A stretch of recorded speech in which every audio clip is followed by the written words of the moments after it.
حضرت امام حسین نے سعید ابن العاص نو اگے کیتا، جنازے بھی اسے ظالم حاکم نو اگے کرتا، للصلاۃ رہے وقال لولا انہا سننا لما قدمت، اے مسئلے حل کریا کرو، رسالے بنا لیندے نمازاں کے پیچھے پڑھی گئے، اور نمازاں دے نانا تنگ کر گیا، تے ظالم آنے بے ایمان انہیں پڑھی گیا، فساد نہیں پاؤنا۔ تو حضرت حسین نے آکھا لولا انہا سننا، صحیح اسی جاننے ہیں جو کچھ تو ہے گا تو جو سر نہ کر دے، اگر یہ سنت نہ ہوندی رسول کریم فرمایا کہ والی موجود پڑھائے تو میں تینوں کدی بھی اگے جنازے تے نہ ہون دیتا۔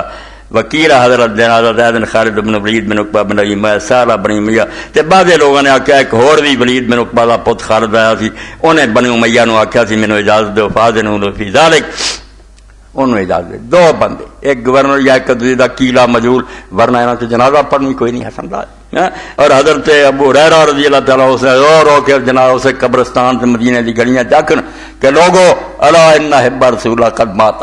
رسول اللہ دا لال مر گیا، چلو دے جنازے شامل ہو۔